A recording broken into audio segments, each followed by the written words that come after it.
అందరికీ నమస్కారం. రాష్ట్ర ప్రజలకి, శ్రేయభిలాషులకి ప్రతి ఒక్కళ్ళకి బందర్ ఎమ్మెల్యే పేర్ని నాని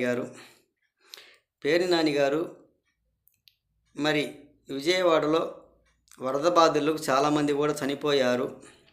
మరి వాళ్ళ కోసం మీరెందుకు మనశ్శాంతిగా ఉండటానికి ఎందుకు హోమం చేయలేదు? ఒకసారి మన రాష్ట్ర ప్రజలకు చెప్పగలరా మీరు? మరి దుర్గమ్మ, విజయవాడ దుర్గమ్మ సన్నిధిలో క్షుద్ర పూజలు చేసిన వారికి మరి తిరుమల వెంకన్న లడ్డు నాణ్యమైన వాటితోటి బురద చల్లటం చాలా కష్టమేమి కాదు. మీకు ఒక్కసారి తెలుసుకోండి. మళ్ళీ మీరు చేసిన పాపాలకు, మీరు చేసిన వాటికి రాష్ట్ర ప్రజలు మీరు మా కోసం హోమం చేయండి, అందరు కలిసికట్టుకురండి, అందరు గుళ్ళల్లో, చర్చిలలో, మసీదులలో కూటమి కట్టుకొని మీరందరూ మా కోసం పూజలు చేయండి అంటారు. మీరు చేసిన పాపాలకి ఎవరు పూజలు చేస్తారు? మీకై మీరు చేసిన తప్పులకు మేము తప్పు చేశాము, మా తప్పు క్షమించండి మహాప్రభులారా అని దేవుణ్ణి కోరుకొని చెయ్యాలి. అంతేగాని మీరు మా కోసం బాధపడండి, మా కోసం మీరు కొట్లాడుకొని అని అనటానికి అది ఆస్కారం కాదు. పేర్ని నాని గారు, మీరు చేసిన తప్పులకి, మీరు చేసిన పాపాలకి మీరే చిత్తశుద్ధి చేసుకోవాలి.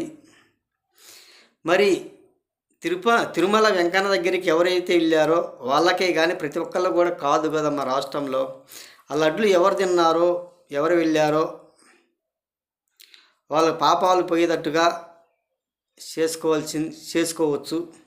మరి ప్రతి ఒక్కళ్ళు కూడా ఇలా మా కోసం రేపు 28వ తేదీ శనివారం క్షుద్ర పూజలు చేయండి, మా పాపాలు తొలగిపోతాయి అంటే మరి మీ పాపాలు మీరు చేసిన దానికే, లేక రాష్ట్ర ప్రజలు ఏమన్నా పాపాలు చేసి వాళ్ళు ఏమన్నా కల్తీనే తీసుకుపోయి డైరీకి ఇచ్చి, డైరీ నుంచి తిరుమల వెంకన్నకి ఇచ్చేసి లడ్లలో కలపమని ఇచ్చారా? ఒకసారి చెప్పగలరు మీరు?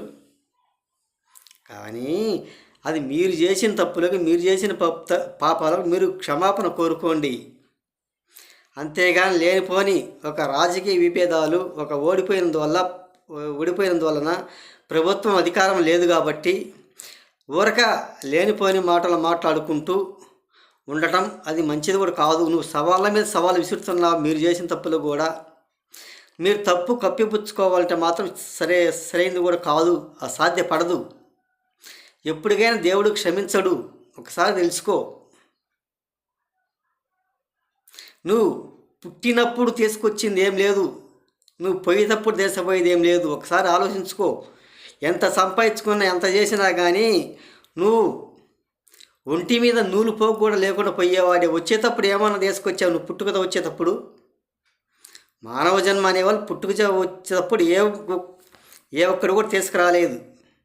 కనీసం ఒంటి మీద నూలు పోగు కూడా లేదు. రేపు పోయేటప్పుడు కూడా నువ్వు సంపాదించుకున్న మొత్తం ఇక్కడ పడేసి ఏం లేకుండా నేను పోతావు. ఒకసారి ఆలోచన. ఇటువంటి పరిమాలిన వ్యవహారాలు ఒక సినిమా హీరో అని అలా అనటం కూడా సరైనది కూడా కాదు. ఆయన రాజకీయాలలోకి వచ్చాడు, మంచి చేయడానికి వచ్చాడు. మీలాగా దోచుకోవటానికి, దౌర్జన్యం చేయటానికి, బెదిరించడానికి వచ్చిన వాడు మాత్రం కాదు. ఒక్కసారి నిరూపించుకు. నువ్వు మీరు చేసిన పాపాలు మీరే కడిగేసుకోవాలి, మీరు చేసిన వారికి మీరే క్షమాపణ చెప్పుకోవాలి. అంతేగాని రాష్ట్ర ప్రజలు మాత్రం మీరు చెయ్యండి అంటే రాష్ట్ర ప్రజలు తిన్నారా? రాష్ట్ర ప్రజలు ఏమైనా చేశారా పాపాలు? ఏమన్నా రాష్ట్ర ప్రజలు ఏమైనా కొవ్వు తెస్తపోయి ఇచ్చారా? ఏమన్నా ఒకసారి చెప్పండి అని తెలియజేస్తూ, మీ ఆస్తుపాస్తులు ఎంత సంపాదించుకొని ఇక్కడిక్కడే ఉండాల్సిందే కానీ పైలోకాలకి అంటూ ఏం తీసుకుపోయేది ఏం లేదు. నువ్వు ఆ రోజు ఏ రకంగా అయితే వచ్చావో అదే రకంగా రేపు పోవాల్సింది. అదే విధంగా ఒకసారి తెలియజేసుకోండి. మీరు ఆ రోజు వచ్చేటప్పుడు కూడా కుల మతాలతో రాలే. ఇక్కడికి వచ్చిన కులం, ఈ కులం, ఆ కులము, ఆ మతం, ఈ మతము, ఆ పార్టీ, ఈ పార్టీ, ఈ విభేదాలు, ఆ విభేదాలు అని ఇక్కడికి వచ్చినా మీరు సృష్టించుకున్నారే కానీ అదంతా దేవునికి ఎరుకు లేదు, అసలు తెలియదు. అసలు ఇటువంటి పిచ్చి మూర్ఖత్వాలు మానేసుకొని మీరు రాజకీయాలు ఉన్నారు కాబట్టి ప్రతి ఒక్క మతంలో కలుస్తూనే ఉంటారు. ఒక మసీదులోకి పోయినా మసీదులో వాళ్ళు సాయిబులతో కలిసి టోపీ పెట్టి వాళ్ళలో కలిసినట్టు చేస్తారు. హిందువుల గుళ్ళకి వెళ్ళినప్పుడు హిందువులలో కలిసినట్టు మీరు చేస్తారు. మరి చర్చికి వెళితే చర్చిలో వాళ్ళతో ఉన్నట్టుగా మీరు తెలియస్తారు. మరి పవన్ కళ్యాణ్ గారు ఒకసారి ఒక మాట అన్నారు, మీరు అక్కడెక్కడో మోకాళ్ళ మీద నిలబడ్డారు మీరు చర్చిలో. నేను ఒకే పుట్టుక నుంచి కూడా ఇదే ప్రభుత్వంలో ఉన్న నేను, ఇదే హిందూ మతంగానే ఉన్నా నేను అంటారు. చర్చిల వాళ్ళంటే చర్చిల వాళ్ళు వాళ్ళ దేవుడు కాబట్టి వాళ్ళు పాపాలు ఏం చేశారో ఎలా చేశారో పాస్టర్ చెప్పిన విధంగా చేస్తుంటారు. వాళ్ళు ఒక విద్యార్థి అయినా కానీ స్కూల్లో టీచర్ ఏ విధంగా బోధించమంటే అదే విధంగా చేస్తారు. అంతేగాని ఈ చర్చి వాళ్ళు కూడా అంతే, పాస్టర్ ఏ విధంగా చెప్తే అదే విధంగా మోకాళ్ళ మీద నిలబడతారు, 2 చేతులు పైకెత్తుతారు. అది సాధ్యమే. నేను కూడా విన్నా, నేను కూడా చేశాను. నేను పూర్తిగా వేయలేదులే, వేరే పక్క వాళ్ళు పోతుంటే వాళ్ళతో పోయి వాళ్ళ పనితనం నేను చూశాను అన్నమాట. వాళ్ళు ఎందుకంటే ఒక చర్చి నుంచి ఒక చర్చికి పోరు. మళ్ళీ వాళ్ళు ఈ హిందువులు ఏంటంటే ఈ వెంకటేశ్వర స్వామి గుడి, ఆ ఆంజనేయ స్వామి గుడి, ఈ రాములవారి స్వామి గుడి, ఇన్ని రకరకాల గుళ్ళు ఉన్నా కానీ మనం అంతా ఒకే గుడి అని అందరికీ అడిగి పోతాం. వాళ్ళు అట్ట కాదు. ఒక చర్చి వాళ్ళు ఒక చర్చికి పోరు, ఒక చర్చి వాళ్ళు ఒక చర్చికి పోరు. వాళ్ళకి పేర్లు ఉంటాయంట. ఈ చర్చి నుంచి ఆ చర్చికి ఎందుకు పోయావు, ఈ చర్చి నుంచి ఆ చర్చికి ఎందుకు పోయావు, మన చర్చి మన మతం మనదే కదా అన్నట్టు కూడా ప్రవర్తిస్తారంట. మళ్ళీ అక్కడికి పోతే మళ్ళీ ఇంకొక గుడికి పోతారు, స్వాముల వారు అమ్మవారు, అక్కడికి పోతే మళ్ళీ కూటమి అయ్యేది. మరి ఈ చర్చిలు మొత్తం కలిపేసి గుణదలు అని వెళ్తారంట వాళ్ళు. ఆ గుణదలకు వెళ్తే మొత్తం పాపాలు కడిగేస్తారంట వాళ్ళు.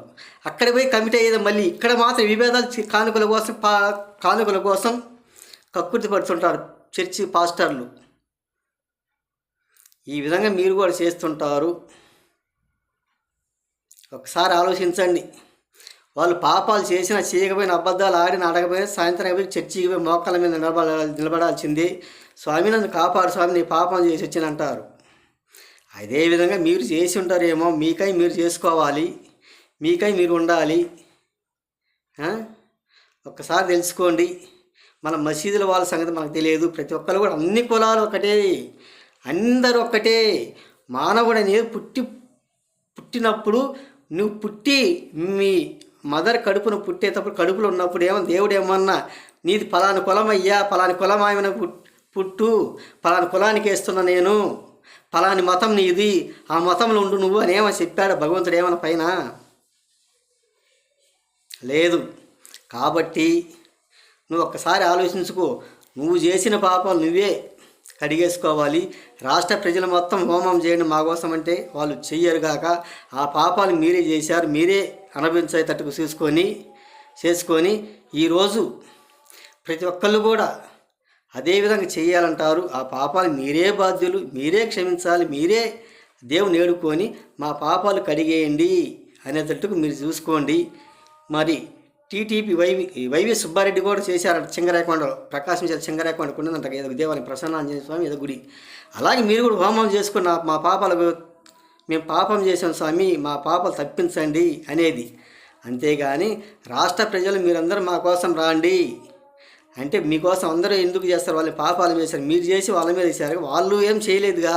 మీరు అనే ప్రతి ఒక్కటి ఏంటంటే వాళ్ళు పాపాలు చేసినట్టుగా మీరు చెప్తున్నారు అని తెలియజేస్తూ, దీనికి ఎవరు బాధ్యులు కారు, మీరు చేసిన పాపాలు మీరే కడిగేసుకోవాలి అని తెలియజేస్తూ, ఈ రాష్ట్ర ప్రజలకి శ్రేయభిలాషులు ప్రతి ఒక్కళ్ళకి హృదయపూర్వక ధన్యవాదాలు.